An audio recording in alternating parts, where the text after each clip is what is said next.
Hi, Connie. How Okay. are you? Hi, fine. Thanks, Stephanie. Great to see you. Good. Good to see you too. How's the weather in Costa Rica today? Hot.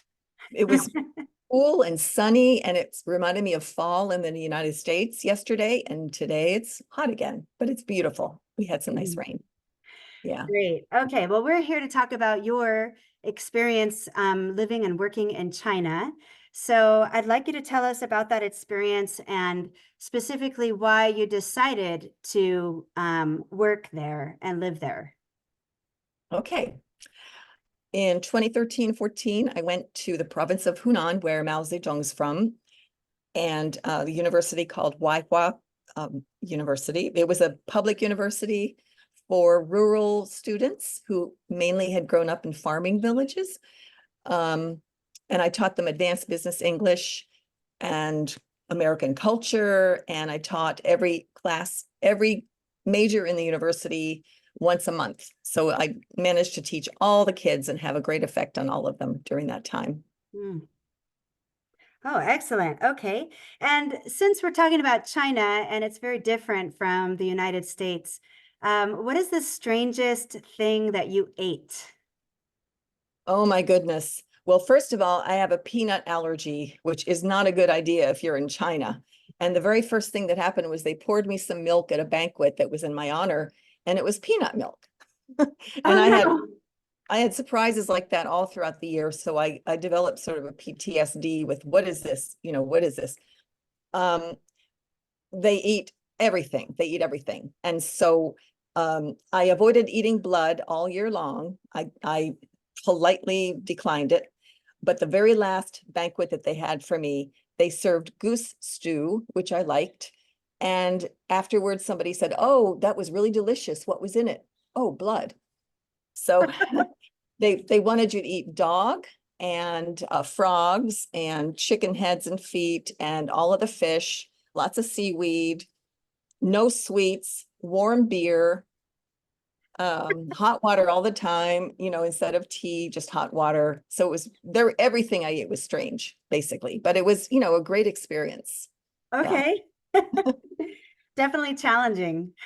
Yes, every day, quite a challenge, every single day. Yeah. But you're quite an adventurous person. Obviously, you've lived abroad a lot and you're pretty open to new experiences. Would you say that's pretty important? Yes, very much, very much. In fact, in China, you're not allowed to say no. You cannot deny something. You cannot decline something. Only if it's really, really important, you have to try everything. So yeah, What it's was the good. most memorable thing that happened while you were in China? It was a year of everything. Everything I'd heard about China is true. Religion is prohibited. And some students invited me to attend their secret church where the pastor could have been executed if she'd been found out. And the students were ratted on by a fellow student. They were interrogated and warned not to go back to the church. So that happened. That was Wow. interesting. So a student was murdered on campus with a knife because they don't allow guns.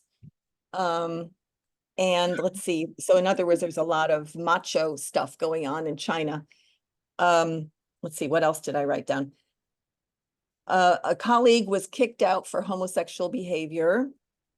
There was a riot of the Uyghurs, which you heard about. They're being re-educated. So all of that stuff that you hear about in the news. And there was also a pet rescue.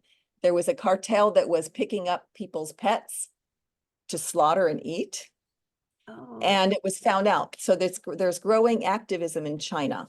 And that's what I witnessed also. There's growing activism and civil disobedience for some of these things.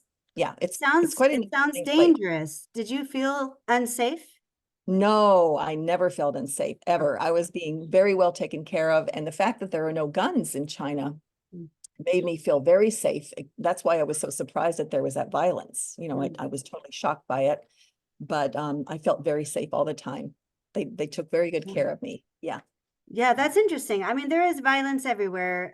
Wherever there's people, there's violence, but that's good to know that you didn't feel unsafe. I think that's a very important thing to consider when living abroad. Yes, exactly. And what the last memorable experience was, I met a Chinese teacher. She was a Chinese woman who was a literature teacher, and she befriended me for the entire year and took me everywhere. And I experienced the authentic China. It was a wonderful experience. And we're writing a book together. Oh, So that's that was, wonderful. yeah, something, it's a real memory. Yeah. Wonderful. Oh gosh, we are a little over time, but I gotta ask you one more thing. Do you have any regrets about living in China?